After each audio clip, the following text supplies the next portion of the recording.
no noise. Or air circulation, and there's like dust in here. Don't live on us.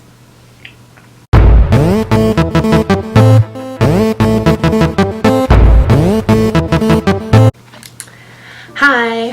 So, to all of you youngings, people who want to come to Carleton University who are in grade 12 or grade 11, and now it's around it's like what?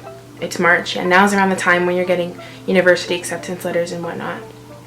And it's time to make a decision. So when I came to Carleton, there were no videos. There was no guidance except for the official school videos, which are boring. So I was like, I don't want to come here. If you look at other schools, for example, Howard University, you search Howard University, you have vlogs, you have people showing their own perspective of what the school life is, and then it gives you an idea of if you're going to like the school or not. I was really scared to come to Carleton because I literally didn't know what I was getting myself into. I didn't know anything about Ottawa. The few times that I went to Ottawa was for soccer, so I went from the car to the soccer field to the hotel to the car, didn't experience anything.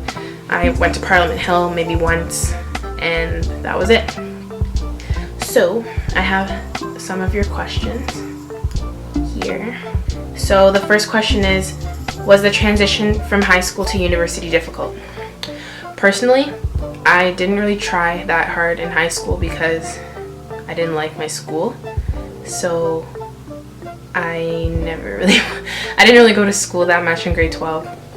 I worked a lot from home, but obviously I'm in university and I got into every university that I applied to, so I didn't necessarily fail, but like it's over exaggerated, okay? As long as you keep up with your readings and don't like do drugs every weekend or something, then you're gonna be fine. Because I was very scared for the workload, because my cousins who are in university who are older, they're like, oh yeah, like the workload is so much, like it's such a big difference. But I guess like for someone like me, I like to read, so it wasn't that much of a transition for me. I actually find university easier than high school, because in high school, oh, another question popped up. In high school, you have like multiple assignments all the time. University, you have your first paper, which is probably worth 10%. Then you have your midterm, which is worth between like 20 and 40%, and then you have your final exams. You basically just have 3 things to do, and as long as you're going to your classes, then it's fine. If you want to make university hard for yourself, don't go to class, and you're gonna fail, and it's gonna be hard, yeah. But personally, I didn't find the transition that bad. Are the professors nice? Personally, for my professors, I like my professors. I think it's really good to get to know your professors, because then when they're marking your paper, you're not just a number. I speak to my professors all the time. I make sure from the beginning I introduced myself to my professors so that they know who I am. So say I was handing in a bunch of papers, they were all written very well, and then all of a sudden I just bomb a paper. If I was just a number, then professor might think, oh, well, that person didn't care. But if you speak to them, then they might call you in and be like, hey, like, why did this go wrong? And you can say, you know what, like, stress, life, sports, whatever. But if you get to have a relationship with your professors, it's better, and you can ask them questions that you can't necessarily ask in a lecture hall.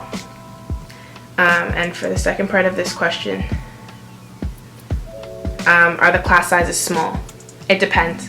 So I took a first year seminar, which I found was very helpful, and this is like, it's just like high school. It's a very small classroom size so that you can have discussion groups, and it's more hands-on just to help you transition into university. I really enjoyed my first year seminar. It was a civil rights class because I'm very into Black issues, and we just wrote a lot of essays. Yes, it's a lot of work, but my writing style has improved immensely because I've just been writing paper upon paper upon paper, and it wasn't, to some people it's a lot, but it'll benefit you in the end, so I thought it was worth it. For my other classes, I have large lectures which are like 400 people, but it really doesn't feel like that many people are in the room. As long as you're paying attention to what the professor's saying, they usually have a microphone, and taking notes, reviewing your notes, reviewing the slides, going to the lectures, because don't just think you can look at the slides and then stay at home, because sometimes your professors will ad-lib. and the things that they're adding are extremely important. So that was another thing, because I was excited. I was like, oh, they post a slide, I don't have to go to class, I can work from home because I love my bed and I love working from home. And then I learned the hard way and I was like, whoa, like I really don't understand what they're saying at all. But I bounced back, spoke to my professors, caught up. That was first semester. First semester was an experimental semester. Don't do that. Ask questions from the beginning, not when you're struggling. So, pros and cons of Carleton. So one of the pros that I would say, I love the tunnels. Ottawa is very cold, and when there's like snowstorms and stuff like that, we have tunnels. Connects you to athletics, all of your classes, the cafeteria, like the food court, everything is connected through the tunnels. You don't have to step a foot outside. The only con about that is once I didn't go outside for 3 days, which isn't really good because you need sunlight, you know. But other than that, like, I love the tunnels so much. But yeah, lots of things to do. In the end, you should take African Studies and a first-year seminar Civil Rights. And yeah, I hope I kind of helped you out because nobody helped me when I came here. So stay woke.